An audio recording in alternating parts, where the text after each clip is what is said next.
ये टॉपिक्स हैं जो हमें आज की क्लास में कवर करनी है कि वायरस और बैक्टीरिया क्या होते हैं। आराम से इसको लिख लो या इसका स्क्रीनशॉट ले लो। वायरस बैक्टीरिया क्या होते हैं, वैक्सीन ड्रग में क्या डिफरेंस है, और इसके साथ आपको सारे क्वेश्चंस के आंसर भी मिल जाएंगे सेशन के एंड में। क्या इस पर्टिकुलर वायरस की वैक्सीन अभी आ सकती है, नहीं आ सकती है, तो कब तक ये सब चीजें सॉर्ट आउट हो सकती हैं। बहुत हद तक कुछ कुछ आंसर आपको मिल सकते हैं इसके। और ये सब टर्म, एक सब्जेक्ट होता है वायरोलॉजी, उसे पढ़ना पड़ेगा तब जाके सब टर्म आती है। लेकिन अभी न्यूज में इतना कुछ आ गया तो इन सब टर्म से अवेयर होना पड़ा मुझे भी। पिछले 1 वीक से आप देख सकते हो इन्हीं सब टर्म्स के ऊपर लग गया टाइम, इनको जानने में कि ये है क्या, कैसे, क्या स्टोरी और क्या टॉपिक्स हैं इनके रिगार्डिंग। अभी तो कुछ एक टर्म्स मैंने इसमें से उठाई हैं जो सबसे जरूरी हैं समझने के लिए, टॉपिक के लिए। यस, अब क्लास स्टार्ट करते हैं। क्या ये टॉपिक लिख लिए हैं सबने, या इसका स्क्रीनशॉट ले लो जिन्होंने लेट ज्वाइन किया है। इसका स्क्रीनशॉट ले सकते हैं जिन्होंने लेट ज्वाइन किया है।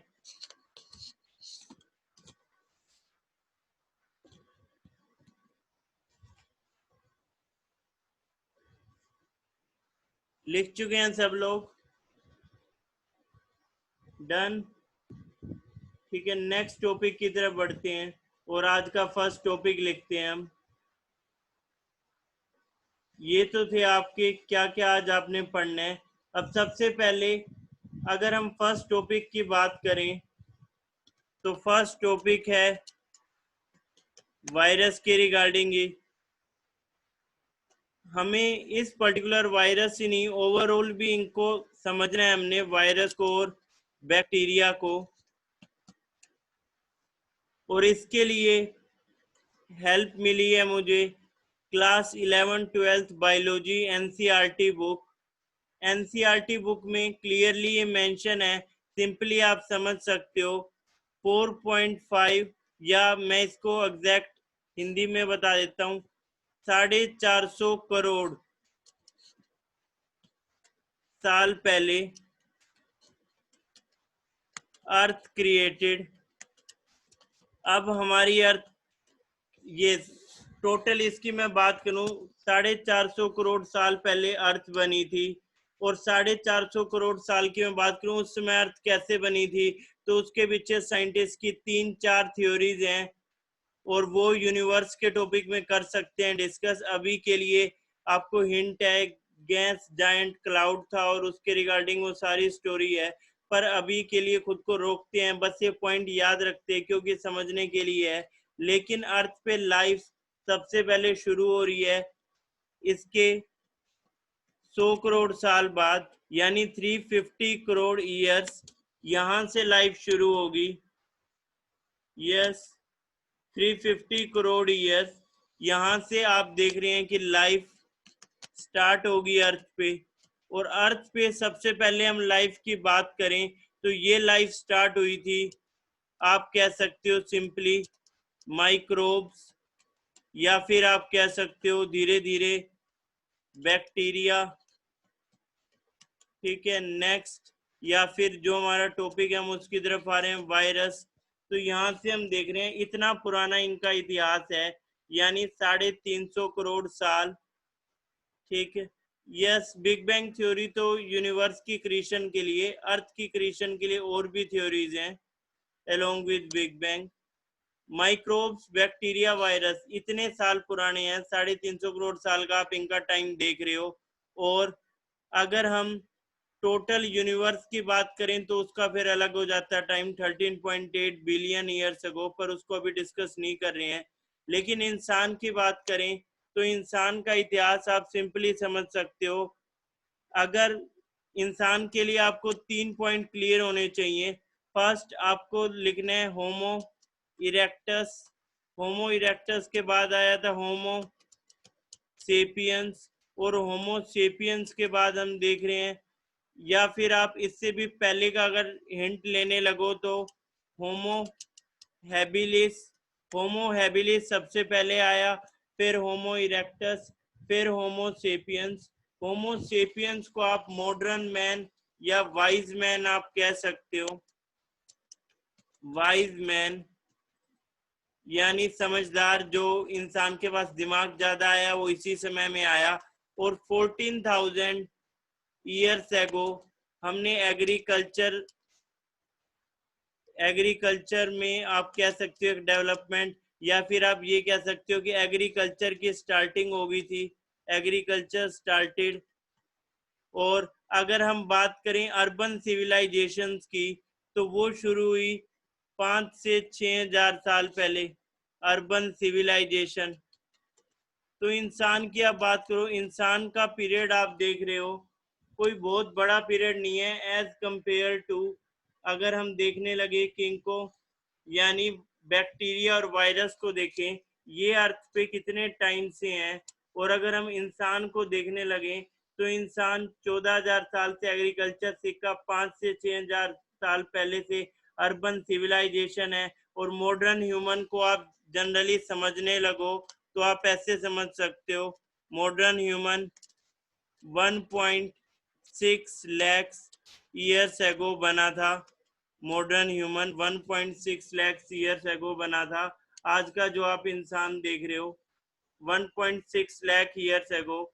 अब इंसान कैसे बना था उसकी अलग अलग स्टोरीज हैं। उसकी एक स्टोरी थी कि सबसे पहले हमारे कॉमन एंसेस्टर क्या थे, होमो हैबिलिस, होमो इरेक्टस, होमो सेपियन से पहले एप्स, बंदर थे वो कॉमन एंसेस्टर, और उनके टाइप लाइक चिंपैंजी को आप देख सकते हो, और इसके अलावा गोरिल्ला, ओरेंगटन, ये सब आप टाइप्स देख रहे हैं।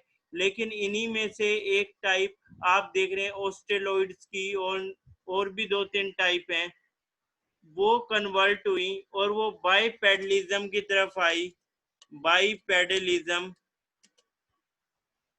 यस, वॉइस इशू कह रहे हैं कुछ student.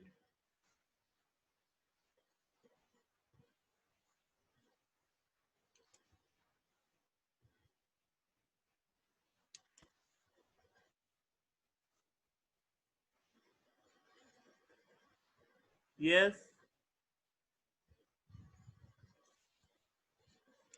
Still facing any issue और व्हाट? क्या अभी भी वॉइस इशू है कुछ?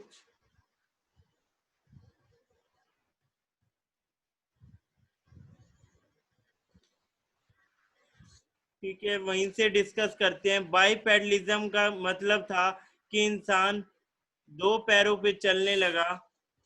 अब इससे आगे का कंसेप्ट क्या था, इसे आप सिंपली ये समझ सकते हैं कि जब आप इस चीज को देख रहे हैं कि ये पूरी इंसान की cycle modern human 1.6 lakh years ago ही है, लेकिन वायरस बैक्टीरिया ये कितने पुराने हैं, 350 करोड़ ईयर्स एगो। यानी सिंपल सा पॉइंट, जब से इंसान हंटर गैदरर बना तब से वो कांटेक्ट में आ रहा है वायरस और बैक्टीरिया के। क्या ये पॉइंट क्लियर हुआ?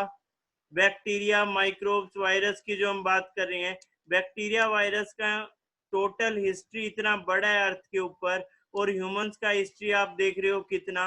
लेकिन इसमें एक पॉइंट ये भी है कि इसको बताने का मीनिंग क्या है, कि हम समझ पाए कि ये पूरा केस है क्या, और क्या ये फर्स्ट टाइम है, या फिर ओवरऑल दिन रात हम देखें वायरस के रिगार्डिंग कैसे हम लोग इन चीजों के कांटेक्ट में है। जनरली किसी को फ्लू हो रहा है, जुकाम की आप बात करो, खांसी, तो उसका भी एक रीजन क्या है, वायरस ही है। इंसान के डीएनए में देखो तो 8% क्या, वायरस। अब ये सब कंसेप्ट तो आपको एटलीस्ट समझ आ रहा होगा, क्या लिंक बनाने की कोशिश कर रहे हैं। लेकिन वायरस एग्जैक्टली होता क्या है और क्या मीनिंग है इससे, उस चीज को भी समझेंगे। इस पर्टिकुलर पॉइंट में कोई डाउट? कैसे ह्यूमन की डेवलपमेंट की स्टेजेस, और वायरस बैक्टीरिया कितने पुराने हैं, और ह्यूमंस की हम बात करें, ह्यूमंस का हम टोटल ईयर्स में देखें तो बहुत कम है वो as compare to bacteria and virus. क्या ये पॉइंट क्लियर है? यस, ये पॉइंट क्लियर है। तो इसके रिगार्डिंग और डिस्कस करते हैं और आगे बढ़ते हैं इस टॉपिक के ऊपर। नेक्स्ट आपका पॉइंट क्या रहेगा, अभी आपने एक पॉइंट और समझना है, इसको देखते हैं। सिंपली अगर मैं बात करूं, जो हम ये सब देख रहे थे, आपने एक पॉइंट के ऊपर देखा होगा कि यहाँ एक मूवी का नेम मैं लिखता हूं, उससे भी समझ सकते हैं हम। War of the world, Tom cruise की ये मूवी है। क्या ये मूवी किसी ने देखी है, war of the world? Yes, क्या किसी ने मूवी देखी है war of the world? Yes, no? Science fiction movie है ये। इस मूवी में सबसे अच्छी चीज क्या दिखाई गई थी, जिसके बारे में मैंने लिखा भी था ये इस क्लास के उसके साथ ही, इस मूवी का जो एंडिंग डायलॉग था उसको लिखा हुआ था। उस मूवी में ये बताया गया था कि दूसरे प्लेनेट से कुछ स्पीशीज आ रही हैं और अर्थ पे अटैक कर रही थी, ह्यूमंस को खत्म करना चाह रही थी। और उनके स्पेसशिप में जब तक वो लोग थे, वो उस टाइम तक वो लोग एक तरह से सेफ रहे। लेकिन जब उनका स्पेसशिप डिस्ट्रॉय हो गया और वो बाहर निकले, 3-4 दिन तक वो सबको मारते रहे। लेकिन कुछ दिनों के बाद, यानी सेकंड या फोर्थ डे तक की 2 से 4 दिन में वो खुद ही मर गए। जब वो खुद मर गए तो समझ नहीं आया मूवी के एंड में कुछ लोगों को, ये अपने आप कैसे मर गए। लेकिन पता चला कि हमारी अर्थ को बने जो इतना टाइम हुआ है, वो अर्थ पे आए इतने टाइम, जब वो स्पेसशिप से बाहर निकले, अर्थ की हवा में रहे, यहाँ के वातावरण में, तो उन्हें इन वायरसेस की, बैक्टीरिया की आदत ही नहीं थी। वायरस और बैक्टीरिया का रीजन था, उस रीजन की वजह से उन स्पीशीज की, यानी उन एलियंस की डेथ हो गई थी। यही इस war of the world movie में बनाया। यस, वॉइस का इशू अभी भी कुछ स्टूडेंट कह रहे हैं, वॉइस का इशू।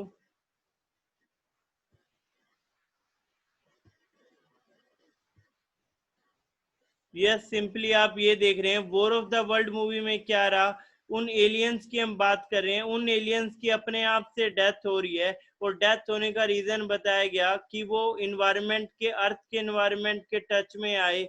उस टच की वजह से, जब हम देख रहे हैं उस टच की वजह से जो वायरस बैक्टीरिया से उनका कांटेक्ट हुआ और वो सरवाइव नहीं कर पाए। अब वो सरवाइव क्यों नहीं कर पाए? क्योंकि उनकी इम्यूनिटी क्या थी, उनके पास ये इम्यूनिटी थी नहीं, जो इम्यूनिटी हम ह्यूमंस में डेवलप हुई धीरे धीरे करके। और जो इम्यूनिटी हमारे में डेवलप हुई, उसे हम कह रहे हैं, टाइम के साथ जो इम्यूनिटी आ गई उसे हम कह रहे हैं herd immunity. Immunity we earn from our ancestors. ये इम्यूनिटी हमारे एंसेस्टर से हमें मिली। वो इतनी बीमारियों से लड़े और लड़ते लड़ते हमारे शरीर को, हमारी बॉडी को इस तरह से बना गए कि उनमें से बहुत सी बीमारियों से अब ह्यूमंस को इफेक्ट नहीं हो रहा है और हम उनसे लड़ पा रहे हैं। तो इस चीज को कह रहे हैं हर्ड इम्यूनिटी। आज का न्यूज किसने देखा? आज की न्यूज में आपने देखा होगा, आज की न्यूज में आप देख रहे हो लॉकडाउन बहुत जगहों पे ढील दी गई है। 3-4 कंट्रीज का आपने देखा है, फ्रांस का उसमें था, इटली के रिगार्डिंग, और भी कुछ कंट्रीज हैं। धीरे धीरे लॉकडाउन में अब ये ढील क्यों दे रहे हैं? कुछ लोगों को समझ आ रहा है, कुछ को समझ नहीं आ रहा है। कुछ कह रहे हैं जब कम केसेस थे तब लॉकडाउन लगा दिया, ज्यादा में ये कर रहे हैं। तो वो वही लोग हैं, उनकी सोच भी लिमिटेड ही है, सब कुछ सोच के चल रहा है। अभी क्यों आप सोच रहे हैं कि लॉकडाउन में ढील क्यों दी हुई है, क्या उसके पीछे रीजन है? वर्ल्ड की सारी कंट्रीज की बात कर रहे हैं, अभी क्लास के एंड में देख भी लेंगे कौन कौन सी कंट्रीज में आज भी बंदी है। क्योंकि सारी गवर्नमेंट्स क्या चाह रही हैं, ह्यूमंस क्या अर्न करें, हार्ड इम्यूनिटी इसको डेवलप करें। क्योंकि अभी तक इस वायरस के लिए हमारे पास इम्यूनिटी नहीं है। कोई भी पर्सन, अगर एक पर्सन भी इम्यून हो जाता है या उसकी इम्यूनिटी स्ट्रोंग है, तो वो उस वायरस के पाथवे को कट कर देगा और बाकी लोगों को भी इम्यून करके जाएगा।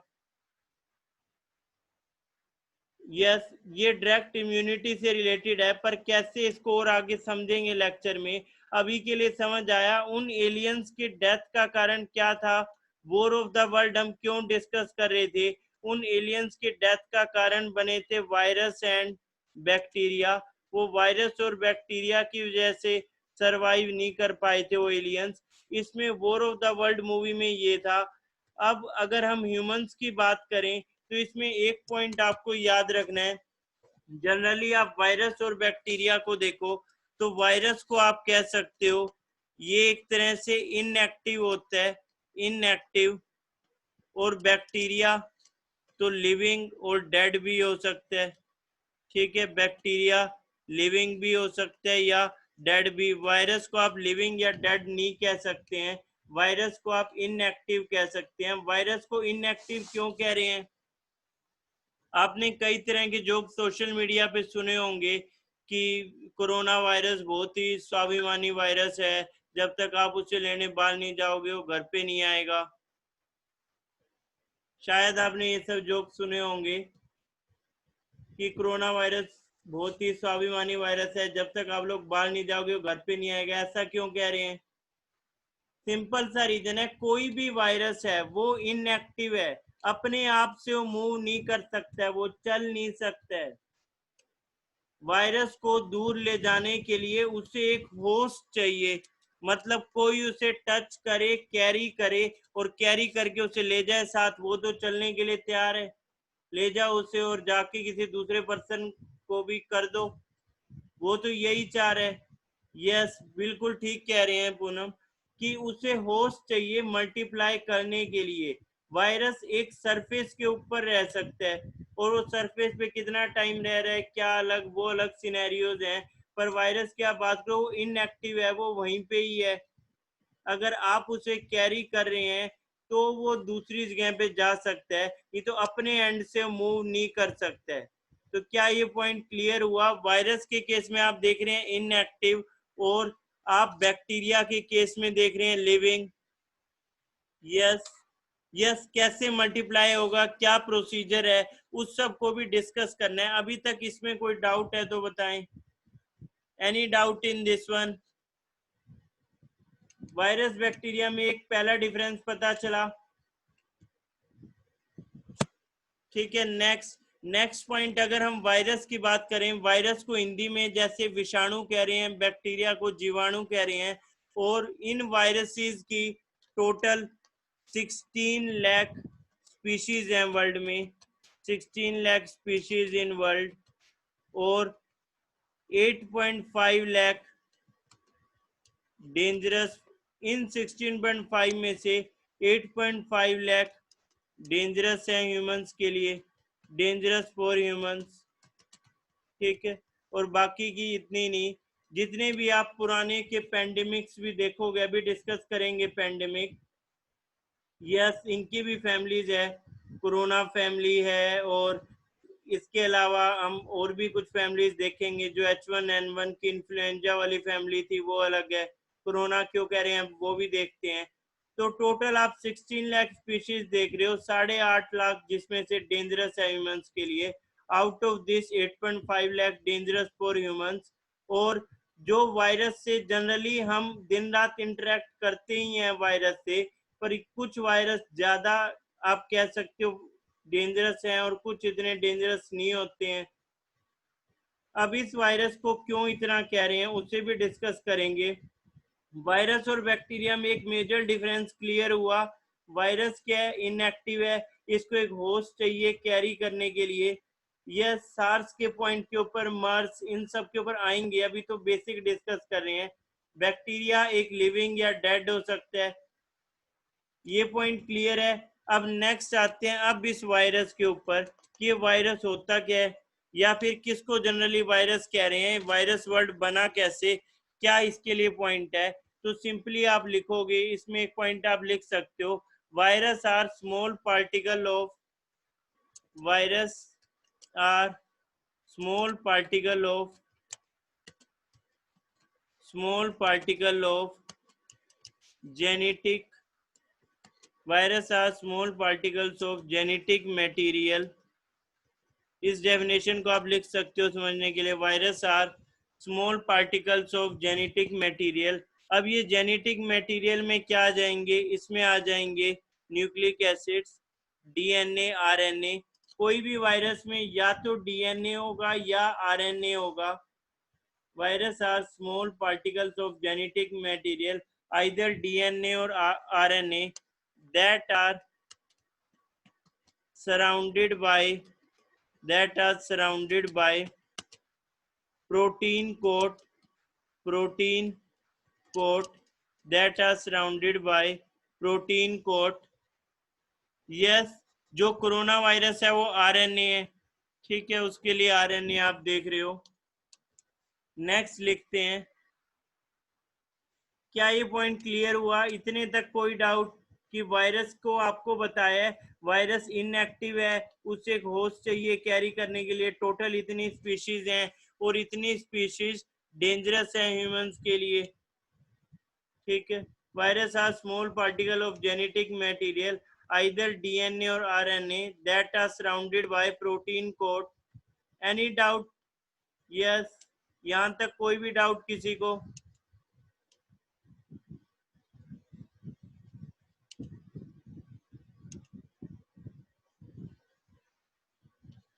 यस,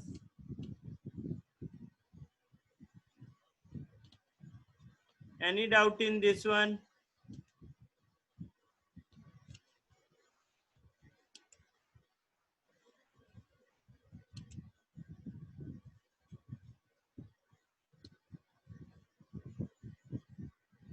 नेक्स्ट थोड़ा आगे और बढ़ते हैं। ये तो आपने वायरस के बारे में देखा है कि वायरस इनएक्टिव है, उसे एक होस्ट चाहिए कैरी करने के लिए, खुद से वो नहीं जा सकता है।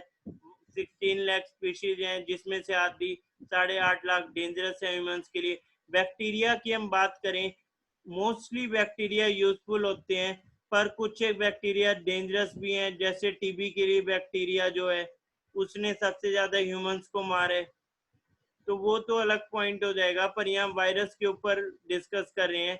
अब वायरस में आपको बताया या डीएनए हो सकता है आरएनए, जो कि सराउंड होगा प्रोटीन कोड से। नेक्स्ट थोड़ा आगे और बढ़ते हैं इसमें। अब नेक्स्ट पॉइंट लिखते हैं। अगर मैं बात करूं इसकी कोरोना वायरस, ठीक है, कोरोना वायरस या फिर नोवेल कोरोना वायरस, या जिसे कह रहे थे शॉर्ट में nCoV 2019, nCoV 2019, novel corona virus nCoV 2019, ठीक है। या फिर आप इसे कह सकते हैं सेकंड कोरोना वायरस भी, पर अभी के लिए ये नेम लिखते हैं नोवेल कोरोना वायरस। अभी क्वेश्चन है, इसे कोरोना क्यों कह रहे हैं? क्या कोरोना का मतलब कोई रोड पर ना निकले इसलिए कह रहे हैं? इसे पता था यही मतलब निकलना है मेरा, पहले इसने अपना नाम रख लिया कोरोना। नहीं, सिंपली आप देखो इसे कोरोना कह क्यों रहे हैं। आप सिंपल रीजन देख सकते हो। कोई भी वायरस है उसमें आपको बताया तो डीएनए होगा आरएनए, इसमें क्या है genetic material RNA. Yes, structure की वजह से इसका जेनेटिक मटेरियल है आरएनए। और सेकंड पॉइंट, जो इसकी लिपिड कोटिंग है, अभी ये सब है कि आपको डायग्राम से भी बता दूंगा। 3 पॉइंट लिख लो, आरएनए, लिपिड कोटिंग, ठीक है। और थर्ड आप लिखेंगे स्पाइक प्रोटीन, स्पाइक प्रोटीन। ये 3 चीजें लिख लो, RNA, lipid coating, spike protein. Corona virus के लिए लिख लो ये 3 चीजें, आरएनए, लिपिड कोटिंग और स्पाइक प्रोटीन, ठीक है, लिख लिया इसे? यस।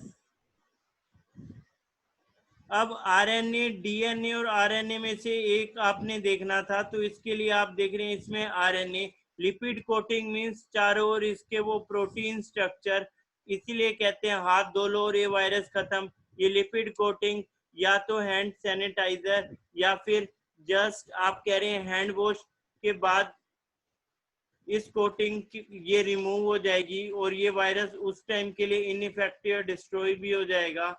स्पाइक प्रोटीन इसके ऊपर लगे हुए हैं, उस वजह से इसका नाम कोरोना भी पड़ रहा है। यस,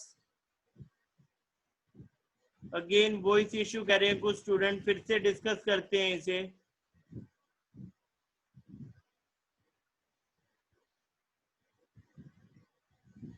यस, इसे डायग्राम से देखते हैं।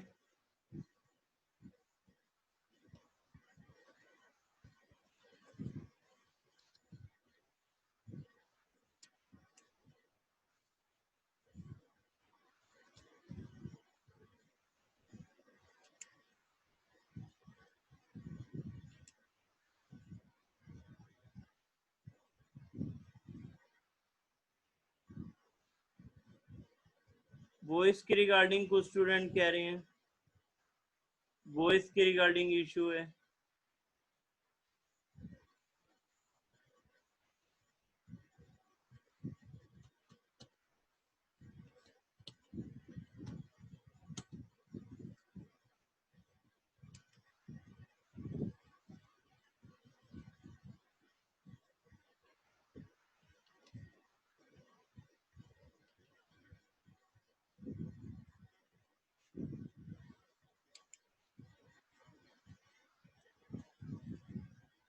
यस, इस शीट से डिस्कस करते हैं, यहाँ से आपको और क्लियर हो जाएगा जो भी स्ट्रक्चर अभी तक समझा है।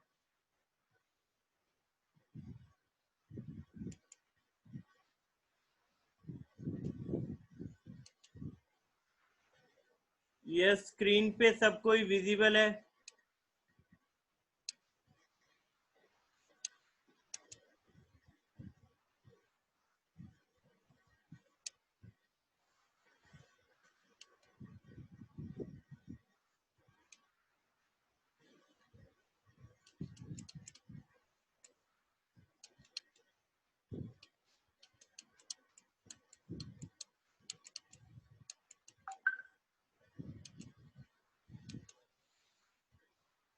यस, अभी के लिए स्क्रीन पे देखें, क्या ये विजिबल है सबको? कोरोना वायरस का जो पीडीएफ है आपके सामने।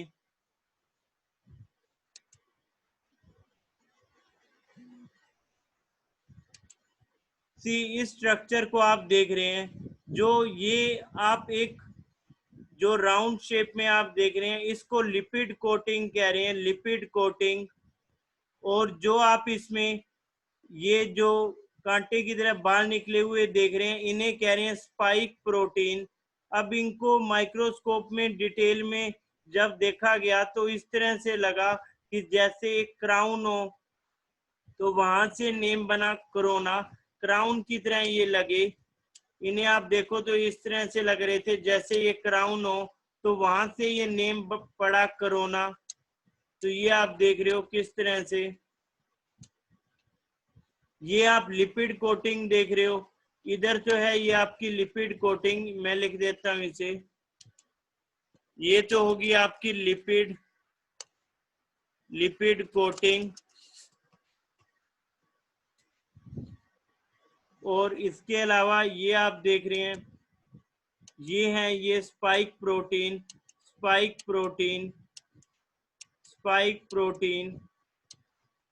इसी की वजह से नेम पड़ा कोरोना, क्योंकि जब माइक्रोस्कोपिक व्यू से देखा तो इसमें इस तरह से लग रहा था कि जैसे एक क्राउन की शेप में ये है, तो इसलिए नेम पड़ा corona.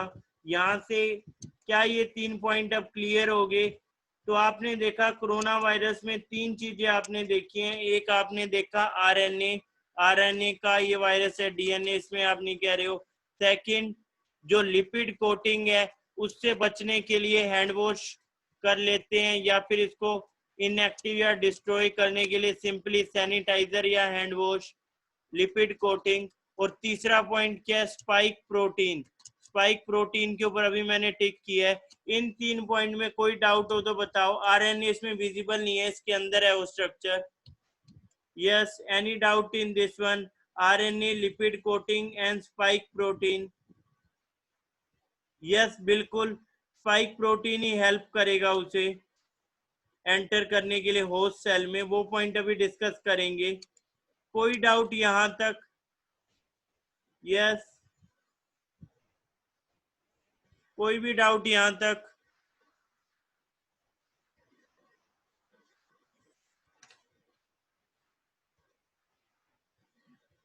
Is it clear now? Next अब डिस्कस करते हैं सेकंड पॉइंट इससे जुड़ा हुआ।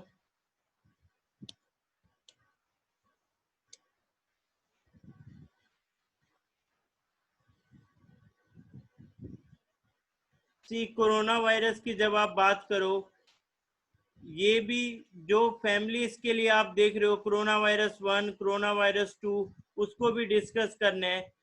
जो इसकी इलनेस है उसके सिम्टम कॉमन फ्लू जैसे हैं।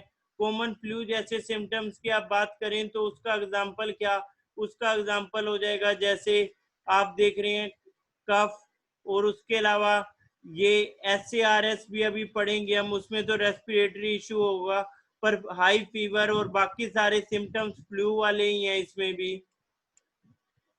और भी इसके एग्जांपल हैं SARS जो अभी डिस्कस कर रहे थे, सीवियर एक्यूट रेस्पिरेटरी सिंड्रोम, ये पॉइंट आप देख रहे थे। SARS severe acute respiratory syndrome, severe acute respiratory syndrome. MERS भी, इसे भी वायरस की तरह हमने पढ़ना है, इसके लिए भी लिखेंगे, पर अभी आप SARS पढ़ रहे हो, severe acute respiratory syndrome. Next point इसमें डिस्कस करते हैं, ये तो कोरोना वायरस के रिगार्डिंग आप देख रहे हो कि क्या क्या सिम्टम्स है इसके, फीवर, कफ, ब्रीथिंग प्रॉब्लम, और एक तरह से pneumonia, severe acute respiratory syndrome, SARS। Yes, asymptomatic को अभी डिस्कस करते हैं। एसिम्प्टोमेटिक एक स्टूडेंट ने पूछा है, इसको अभी डिस्कस कर लेते हैं। एसिम्प्टोमेटिक का मतलब है ये वायरस बहुत ही बदमाश वायरस है, बिल्कुल भी शरीफ नहीं है ये। मींस ये वायरस किसी के अंदर चला गया तो फर्स्ट 2 वीक्स में, 10 से 14 दिन में तो पता ही नहीं चलता है कि उसको ये वायरस उसके अंदर एंटर हो चुका है। उसको कहते हैं एसिम्प्टोमेटिक, मतलब इसके सिम्टम्स पहले विजिबल नहीं है। जब तक ये लोगों में फैल चुका होगा उसके बाद पता चलेगा कि इसको तो ये वायरस था। तो इसी वजह से वायरस ज़्यादा डेंजरस भी है, क्योंकि ये एसिम्प्टोमेटिक है। इसके सिम्टम्स इजीली आइडेंटिफाई, या इसके सिम्टम्स को पहले 10 से 14 दिन में आइडेंटिफाई कर ही नहीं सकते हैं, तो ये वर्ड यूज होता है एसिम्प्टोमेटिक। यस, कोई डाउट किसी को इस एसिम्प्टोमेटिक में? जो इससे पहले वाला कोरोना वायरस था वो एसिम्प्टोमेटिक नहीं था, वो शरीफ सा वायरस था, सीधा सीधा था। वो जिसको होता था पता चल गया, और जिसको पता लगता था उसको उसी टाइम हॉस्पिटल में उसका डायग्नोसिस शुरू हो जाता था, तो वो ज्यादा लोगों में फैला नहीं पाता था। इस वायरस के साथ सबसे बड़ी प्रॉब्लम यही है कि ये एसिम्प्टोमेटिक है। Is it clear now? Asymptomatic का मीनिंग क्लियर हुआ? नेक्स्ट आगे बढ़ते हैं, अब इसमें थोड़ा और डिस्कस करते हैं। नेक्स्ट पॉइंट इसमें क्या रहेगा? सी, अगर आप सिंपली इसमें इस वायरस के रिगार्डिंग देखो, इसमें पॉइंट लिखा हुआ था आर नोट। आर नोट का मीनिंग क्या होता है? इस आर नोट पॉइंट को समझो, इसके बारे में लिखो थोड़ा। आर नोट, आर नोट को आप सिंपली समझोगे रिप्रोडक्शन नंबर वायरस का क्या है, कितने लोगों में ट्रांसमिट हो सकता है ये। रिप्रोडक्शन नंबर इन वायरस,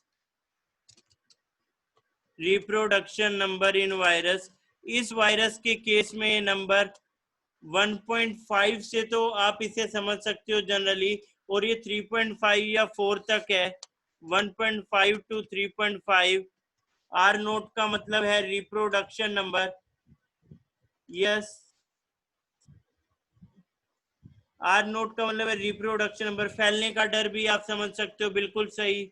ठीक है, ठीक कह रहे हैं प्रदीप कि रिप्रोडक्शन नंबर है ये 1.5 to 3.5 है इसके केस में, आर नोट की जब आप बात कर रहे हो।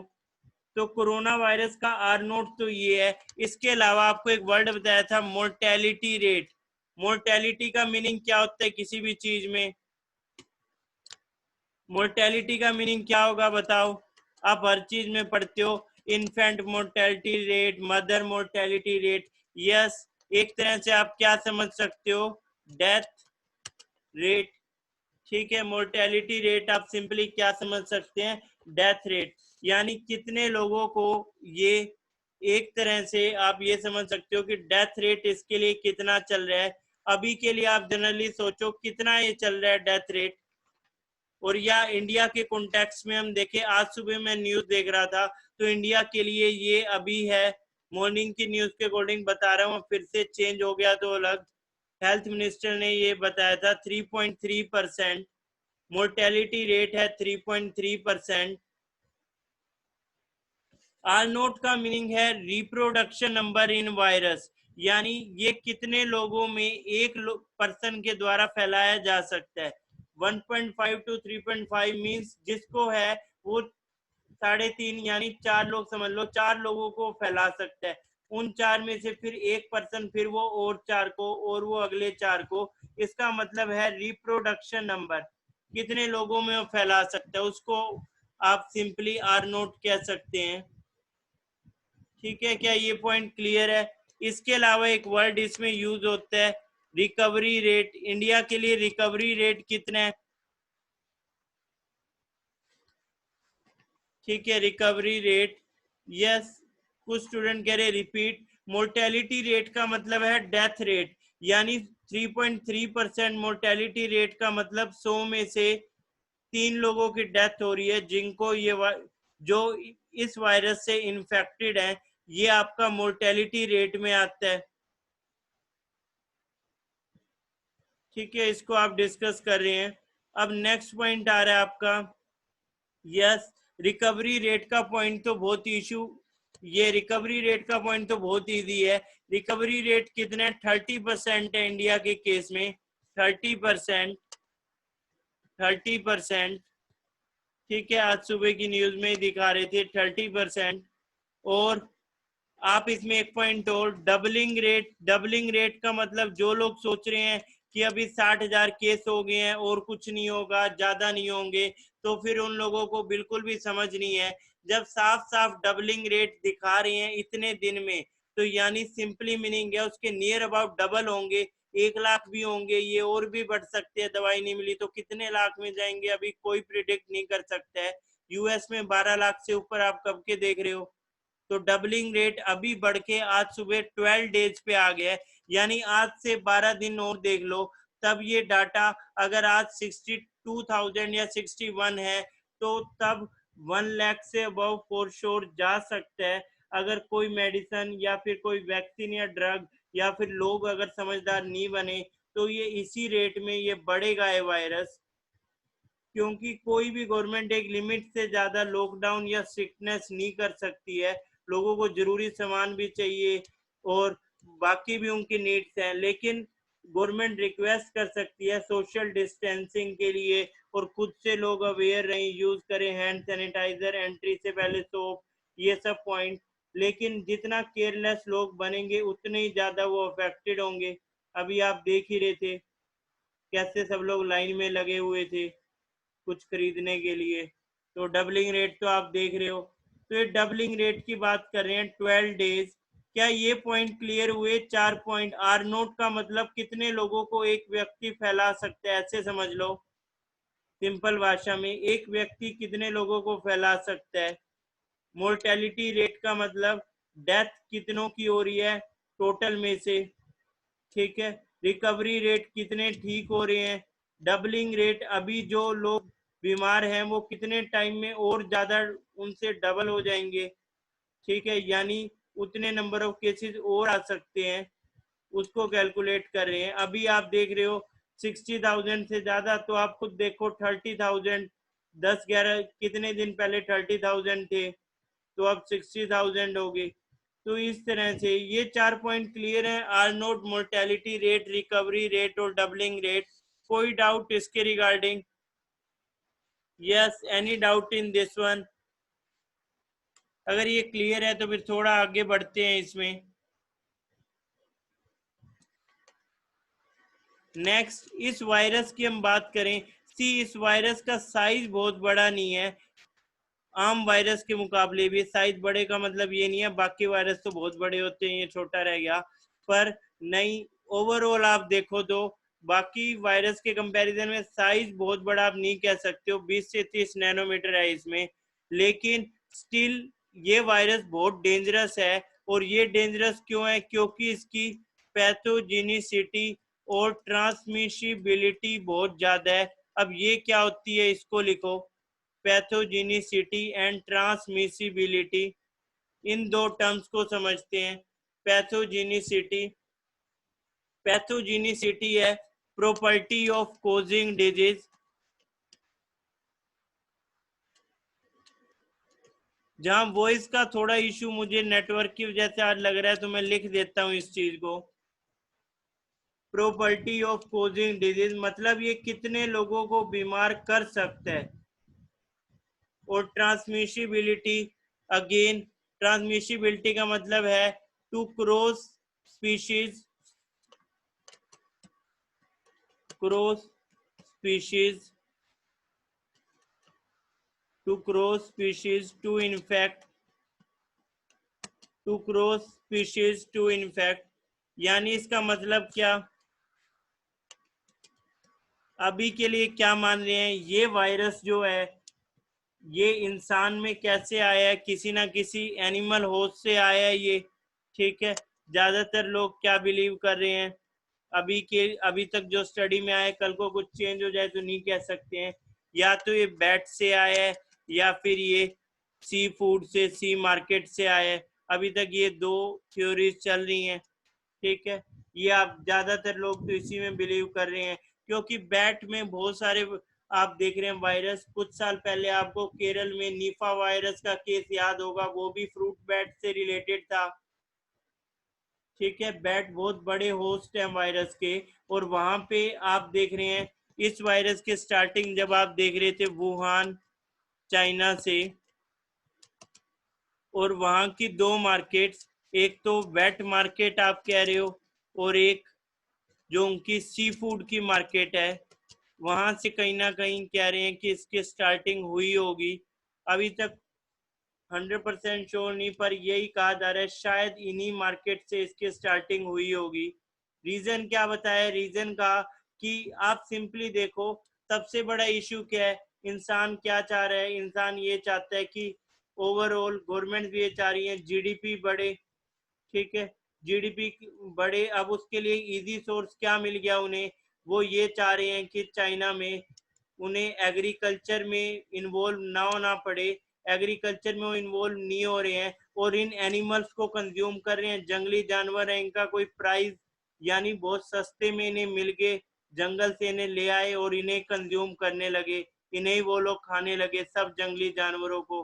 स्पेशल इनकी मार्केट लग रही है, जिंदा मतलब आधे मरे हुए जानवर ये कह सकते हो। वहां पे ये लोग उसे बर्फ में वहां रखते हैं कि कोई लेने आया तो उसी के सामने ताजा मार के उसे दिया और वो उसे कंज्यूम कर लेगा, तो इसीलिए उसे वेट मार्केट भी कहते हैं। पानी बहुत यूज होता है, ठीक है। लैब से आई थ्योरी के ऊपर लास्ट में डिस्कस करेंगे, क्योंकि उससे पहले और भी काफी कुछ करना है डिस्कस, बहुत कम चांसेस है उस थ्योरी के, ठीक है। उसके लिए अभी और कुछ रिजल्ट चाहिए होंगे, फिर कुछ कह पाएंगे। तो इसमें क्या वेट मार्केट से क्यों लिंक कर रहे हैं, वेट क्यों कह रहे हैं उस मार्केट को, बहुत पानी का यूज होगा, बर्फ के बीच में रखेंगे कि ये सब जानवर सड़े ना, स्मेल ना आए, ये सब चीजें, तो इस वजह से वेट मार्केट उन सब मार्केट्स को बोलते हैं। और वो लोग इसे क्यों खा रहे हैं, क्योंकि ये बहुत सस्ता फूड है, और क्या इसके लिए लगेगा, आप खुद सोचो। एक किसान अगर गेहूं उगा रहे हैं इंडिया में, आप देख रहे हो तो किस तरह से उगा रहे हैं, कितना टाइम लगता है, ओवरऑल उसके रिगार्डिंग आप देखो कि उसे कितने तरह के चैलेंजेस आते हैं, कितनी तरह की पॉलिटिक्स होती हैं, अलग अलग पार्टीज के लिए, गवर्नमेंट के लिए चैलेंजेस हैं। और उसके बदले में दूसरी तरफ क्या, दूसरी तरफ ये लोग इस जानवर को इस तरह से यूज करके और अपने एक तरह से फूड हैबिट्स को किसी तरह सरवाइव करने की कोशिश कर रहे हैं, और तो उसका नुकसान भी बहुत ज्यादा है, वो कोई वाइज वे नहीं है। लेकिन ये कहीं ना कहीं यही लालच ही आप देख रहे हो कि वायरस आने का कारण बन गया, उन्हें लगा बहुत सस्ता सोर्स है ये खाने का, और ये सबसे बड़ा इशू बना। वही पॉइंट है, एक तरफ तो इंसान को इतना स्ट्रगल करना पड़ता है, जैसे फार्मर्स का आप स्ट्रगल देख रहे हो, सबको, और प्राइस भी नहीं मिल पाता, बहुत सारे इश्यूज हैं। और दूसरी तरफ क्या है, ये लोग कुछ ऐसा कर ही नहीं रहे हैं। इनके वहाँ क्या, ये जानवर को पकड़ा, इसी को कंज्यूम कर लिया और इसी को मार्केट में बेच दिया, सस्ता फूड बन गया उनके लिए। लेकिन उसके साथ जो वायरस आ गए, वो कहीं ना कहीं अभी आप देख रहे हो कि कैसे इशू क्रिएट कर रहे हैं। पर उसके साथ हमने कुछ चीजें और डिस्कस करनी है। अब आते हैं एक और टॉपिक के ऊपर, जो आपने ये पॉइंट लिखा था ट्रांसमिसिबिलिटी। इसमें कोई डाउट हो किसी को? ट्रांसमिसिबिलिटी का एक केस मुझे और याद है, आपने भी न्यूज में पढ़ा होगा कि यूएस में न्यूयॉर्क के एक जू में एक टाइगर को कोरोना वायरस हो गया था। कमेंट करके बताओ अगर आपको केस याद है, एक टाइगर को कोरोना वायरस हुआ था। यस, नादिया नेम था एग्जैक्टली।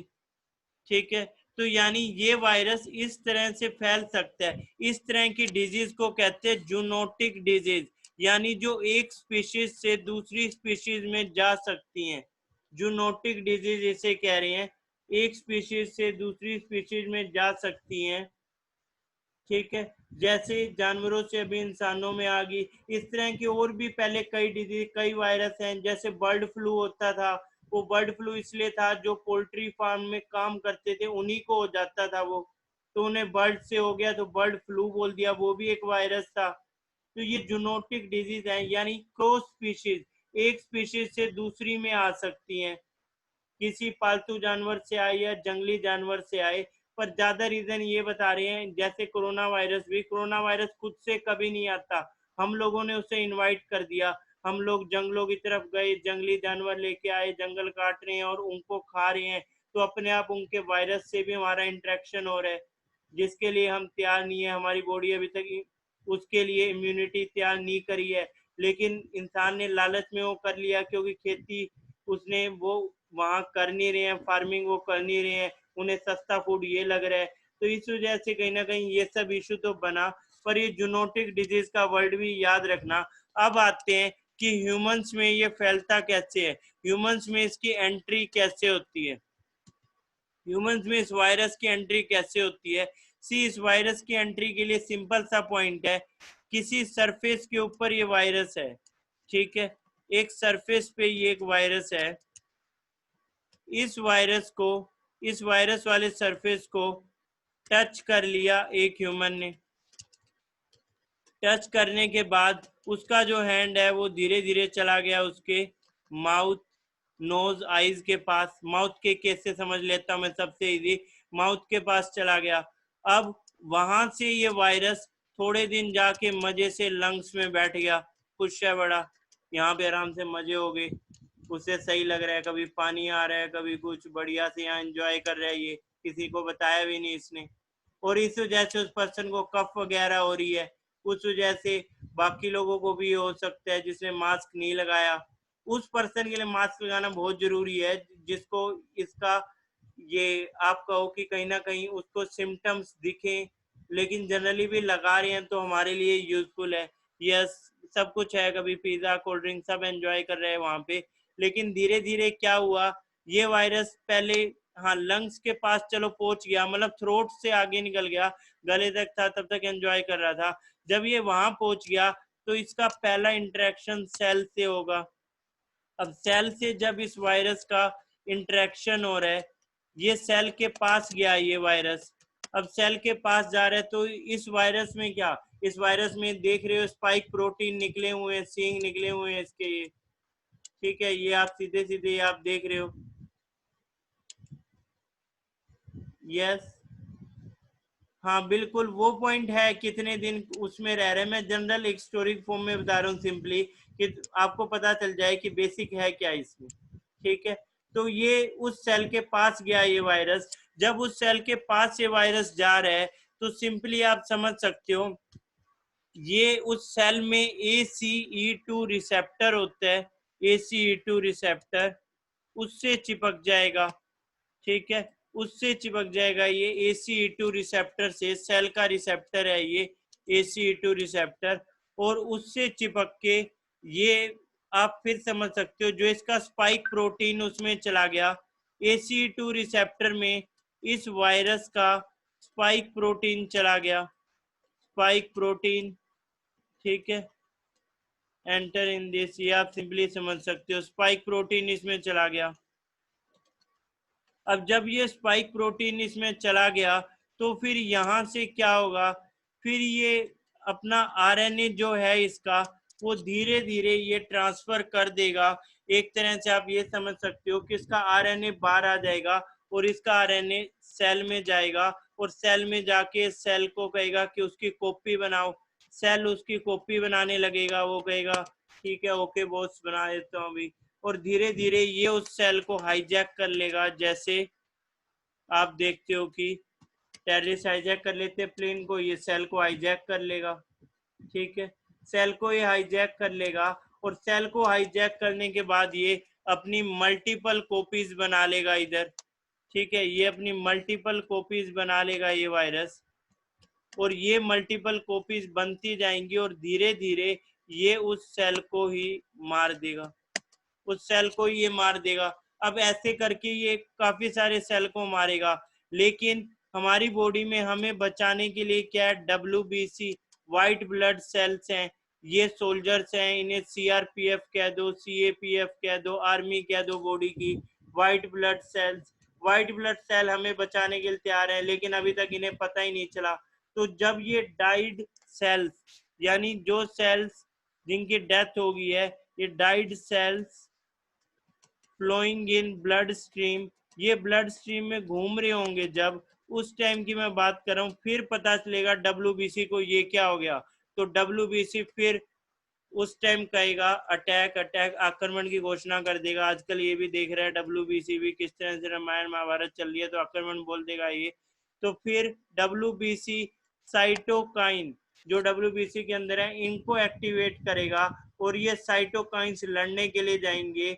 जो ये फॉरेन बॉडी इंडिया में आ गई है इससे लड़ने के लिए जाएंगे। Yes, a kind of surgical strike type है, कर देंगे। लेकिन यहाँ एक दिक्कत भी हो सकती है, या तो इस वायरस से वो पार पाने की कोशिश करेंगे, पर उसमें कई बार ये अपने खुद के सेल्स को भी मार देते हैं, जिससे जैसे पर्सन की डेथ भी हो सकती है बहुत ज्यादा साइटोकाइंस अगर हो जाए तो यानी ये सब प्रोसेस रहेगा।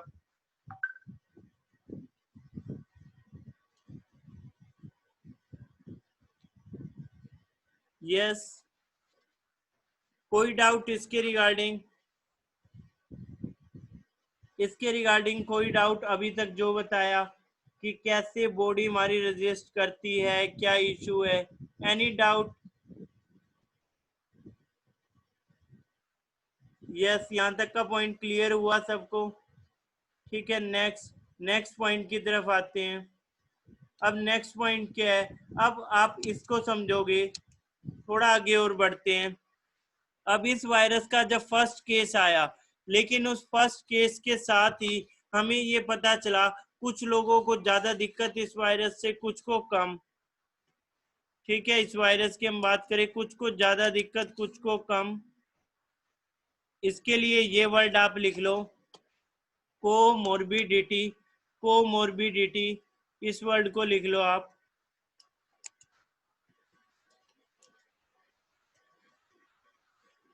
कोमोर्बिडिटी, कोमोर्बिडिटी का मतलब क्या है? इसका मतलब है अगर किसी पर्सन को पहले से हाई बीपी की प्रॉब्लम है, टीबी की प्रॉब्लम है, तो उसको सिम्टम्स और उसको ज्यादा इशू होगा रेदर देन कोई और पर्सन जिसकी इम्यूनिटी अच्छी है। तो इसको आप सिंपली ऐसे लिख सकते हो, प्रेजेंस ऑफ वन और मोर, प्रेजेंस ऑफ वन और मोर additional conditions with primary condition, with primary condition। ये आप देख रहे हो, presence of one or more additional condition with primary condition, ये आ जाएगा आपका कोमोर्बिडिटी। ठीक है, तो यानी कोमोर्बिडिटी के हिसाब से कुछ लोगों को ज्यादा दिक्कत होगी इससे और कुछ लोगों को कम दिक्कत होगी। तो ये कोमोर्बिडिटी का पॉइंट तब आएगा जब पहला केस आएगा इस वायरस का। पर अभी केस भी इस वायरस का है, अब इससे लड़े कैसे, क्या तरीका हो इसके लिए? तो इसके लिए हमें करना पड़ेगा जीनोम सीक्वेंस अगर इसके लिए हमें वैक्सीन और ड्रग तैयार करनी है तो जीनोम सीक्वेंस करना पड़ेगा।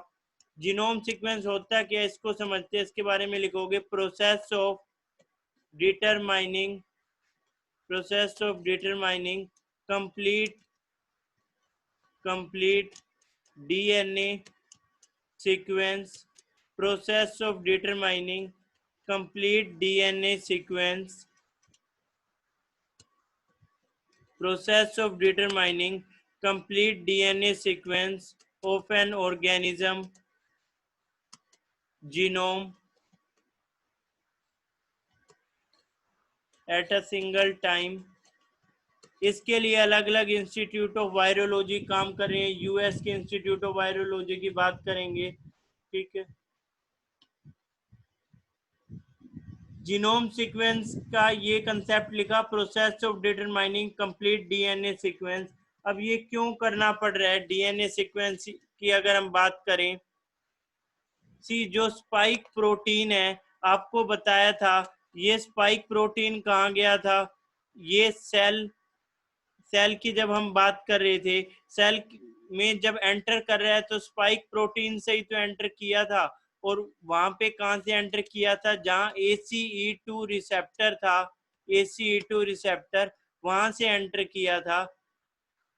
यस, साइटोकाइंस ये एक स्पेशल तरह के सेल आप देख सकते हो WBC के, जो लड़ेंगे कोई भी फॉरेन एलिमेंट अगर ह्यूमन बॉडी में आ रहा है उससे लड़ने के लिए साइटोकाइंस जनरेट होते हैं, ठीक है। एंटीबॉडीज की तरह आप इसे समझ सकते हो, जो बॉडी के खुद के एंटीबॉडीज हैं, बाहर से इंट्रोड्यूस नहीं करने पड़ रहे, दवाई की फॉर्म में नहीं, उस सेंस में समझ सकते हो साइटोकाइंस को। नेक्स्ट, स्पाइक प्रोटीन में जो सेल ACE2 रिसेप्टर गया था, अब हो सकता है थोड़ा सा स्पेस कहीं बचा हो जो हमें उसके RNA के स्ट्रक्चर से या DNA के उससे समझ आए कहाँ पे क्या स्पेस बचा है। उस स्पेस के लिए हमें दवाई डालनी है, वहां के लिए हमें दवाई तैयार करनी है। तो हमें क्या करना पड़ेगा, हमें पूरी तरह से इसका एक मॉडल तैयार करना पड़ेगा, 3D मॉडल इसका बनाना पड़ेगा। और ये 3D मॉडल जो इसके DNA RNA का बनेगा दवाई बनाने के लिए, इसी को कहेंगे genome sequencing. Genome sequencing, yes बिल्कुल, जिस रिसेप्टर के साथ ये अटैच हो रहा है उसके बीच में और ये स्पाइक प्रोटीन के बीच में जो स्पेस है उसको फिल करने के लिए किसी दवाई से। अब दवाई दो तरह से हो सकती है, मुझे ये बताओ ड्रग और वैक्सीन में क्या फर्क है, ड्रग एंड वैक्सीन क्या डिफरेंस है इसमें। ये लास्ट आज का करते हैं क्योंकि सेशन बड़ा हो गया है, टाइम तो इसका हो चुका है, लेकिन अभी तक हम इसके कंक्लूजन पॉइंट पे नहीं पहुंचे हैं। और इसके अलावा क्या क्या स्टेप लिए, किस गवर्नमेंट ने, क्या स्टेटस है, आगे क्या दिक्कत हो सकती है, सारा डिस्कस करेंगे। पर आज ड्रग और वैक्सीन तक ही देखेंगे। ड्रग एंड वैक्सीन में क्या डिफरेंस है, यस क्या डिफरेंस होता है ड्रग और वैक्सीन की बात करें तो। यस बिल्कुल, वैक्सीन तो एक तरह से आप देख रहे हो हेल्दी लोगों के लिए आती हैं, हेल्दी पर्सन्स को आप दे रहे हो कि इन फ्यूचर उन्हें दिक्कत ना हो। ड्रग जो बीमार है उनको दे रहे हैं, अनहेल्दी को, कि जल्दी से ये ठीक हो जाए, ये रिकवर कर जाए, ठीक है। ड्रग तो हम बीमार होने पे दे रहे हैं, वैक्सीन पहले से तैयार होगी। अब आप खुद बताओ, जितनी भी न्यूज आती रहती हैं, क्या इतनी जल्दी वैक्सीन बन सकती है, ट्राई कर रहे हैं, बना दें तो बहुत बड़ी बात, इतनी जल्दी वैक्सीन कैसे हो जाएगी। अभी जीनोम सीक्वेंसिंग कर चुके हैं, चाइना ने भी कर ली थी, इंडिया ने भी करी है। अब चाइना ने भी जीनोम सीक्वेंसिंग की थी, चाइना ने 31 दिसंबर को मानना था कि कोई निमोनिया टाइप का कुछ यहाँ पे नया इंट्रोड्यूस हुआ है और ये इशू है, तब वर्ल्ड ने इसको समझा, यानी बहुत लेट उन्होंने डिक्लेयर किया था। और WHO ने तो फैब में जाके ये वार्निंग देनी ढंग से शुरू की। पर अगर हम अभी की हम जितनी भी वैक्सीन देखें, या वैक्सीन में नहीं क्या ड्रग कह सकते हैं, HCQ है, रेमडेसिविर है, और भी कई हैं, लेकिन वो इसके लिए नहीं है। अभी तक ट्रायल चल रहा है, इस पे लग जाए, कुछ ठीक हो जाए, इससे कोई इफेक्ट हो जाए, पर कोई श्योरिटी या कोई 100% कोई रिजल्ट ऐसा कुछ भी नहीं है अभी। लेकिन सारे ट्राई कर रहे हैं कि एटलीस्ट इससे निकल पाए। पर वैक्सीन की बात करें, जनरली वायरस की वैक्सीन बनाना इतना इजी नहीं होता, और कितनी बार तो बनी भी नहीं आज तक ह्यूमन से। जैसे HIV वायरस 40 साल पुराना हो गया, आज तक हम इसकी वैक्सीन नहीं बना सके। हाँ, ड्रग जरूर बना लिए, लोगों को बचा ले, कम लोग मरे, पर कोई वैक्सीन नहीं बनी। H1N1 की कोई वैक्सीन नहीं बनी थी 1918 में, H1N1 की भी नहीं बनी थी। उससे अब तक का सबसे बड़ा पेंडेमिक था। इससे पहले कितने करोड़ों लोग मरे थे, 1 करोड़ से ज्यादा तो इंडिया में मरे थे 1918 में, अंग्रेजों की सरकार थी। ठीक है, स्पेनिश फ्लू से कह रहे थे, उससे भी डिस्कस करेंगे कल की क्लास में, कौन कौन से पेंडेमिक कैसे है। यहाँ तक कोई डाउट है तो बताओ। Yes, any doubt? कोई डाउट यहाँ तक? ठीक है, आज थोड़ा सा यस बहुत ज़्यादा इसमें किया तो फिर आप उसको समझ नहीं पाओगे, कल इससे आगे का तो डिस्कस करेंगे। अभी के लिए एक पॉइंट समझ लो कि इस पर्टिकुलर वायरस की हम बात करें, ये डेंजरस वायरस है या अभी तक का सबसे बड़ा पेंडेमिक भी आप इसे कह सकते हो। ऑल्थो पेंडेमिक, एंडेमिक, एपिडेमिक और आउटब्रेक को डिस्कस करना है, जो कल की क्लास में करेंगे। पर इसमें आप ये समझ सकते हो कि जितने लोग लाइटली में, इनिशियली किसी को भी पता नहीं था, सिर्फ इंडिया नहीं, यूएस नहीं, आप कोई भी एग्जांपल देखो, चाइना ने भी 31 दिसंबर तक जाके एक उन्होंने प्रॉपर एक तरह से मतलब बताया कि ऐसा कुछ है, और उससे पहले भी लोगों को लग रहा था कुछ नहीं होगा। आप और मैं, हम सब लोग भी जो कि शेयर करते थे इस पे, कोरोना क्या बिगाड़ेगा, ये देखो कोई जहाँ पे इस तरह की हरकत इंडिया में करते हैं तो वहाँ कोरोना क्या होगा, बहुत सारे हम एग्जाम्पल लेते थे। पर धीरे धीरे क्या कुछ हो गया, आप देख रहे हो कितने लोग अभी और बीमार होंगे, कोई एक्सपेक्ट नहीं कर सकता है। सिर्फ प्रिवेंशन ही एक तरह से इसका एक इलाज है। और इसके अलावा अभी ये नंबर बढ़ना ही है। कोई सोच रहा है ये भाई और नंबर ना बढ़े, और 2,000 बढ़ गए, 3,000 बढ़ गए, तो उसका कुछ नहीं हो सकता, बढ़ेंगे। 1 लाख भी होगा, कितनी भी आगे जा सकता है। तो उसके ऊपर डिपेंड करेगा लोग कितने समझदार हैं, क्या वो करते हैं और किस ढंग से, वो बहुत सारे फैक्टर इसके ऊपर डिपेंड करेंगे। और क्या ऑप्शंस गवर्नमेंट के पास है, दुनिया भर की गवर्नमेंट क्या कर रही हैं और लोग क्या कर रहे हैं, और क्या इसे कैसे टैकल कर सकते हैं, और इससे पहले क्या क्या टाइप के वायरस और कौन से पेंडेमिक्स, कौन सी हेल्थ इमरजेंसी आई, वो सब कल डिस्कस करेंगे। अभी के लिए इतना इतना ही डिस्कस करते हैं। कोई और डाउट आज के सेशन के रिगार्डिंग? कोई सजेशन? यस, कोई सजेशन, कोई से और इसके रिगार्डिंग हो तो आप मुझे मैसेज पे डिस्कस कर सकते हैं। ठीक है, क्लियर है, आई होप अब वो टर्म्स क्लियर होगी होंगी जो सेशन के स्टार्टिंग में लिखी थी।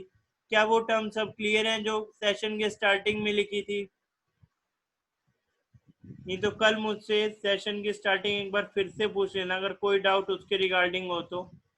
ठीक है, आई होप अब थोड़ा बहुत आपको पिक्चर क्लियर हुई होगी कोरोना वायरस के ऊपर। बहुत ज़्यादा डिटेल अभी तो नहीं करी है, अभी और भी कई टाइप के वायरस पढ़ने हैं, और पेंडेमिक्स जो हैं, और क्या क्या स्टेप लिए गवर्नमेंट ने। 3 क्लास इस पे लग जाएगी मुझे दिख रहा है, एक क्लास कल की और उसके बाद एक क्लास और या मे भी कल की क्लास अगर बड़ी हो जाए तो। ठीक है, इतना ही डिस्कस करते हैं। Thank you class, stay safe, stay home, घर पे रहो, पबजी लूडो खेलो और पढ़ो भी सबसे बड़ी बात। ठीक है, इतना ही डिस्कस करते हैं। Thank you class.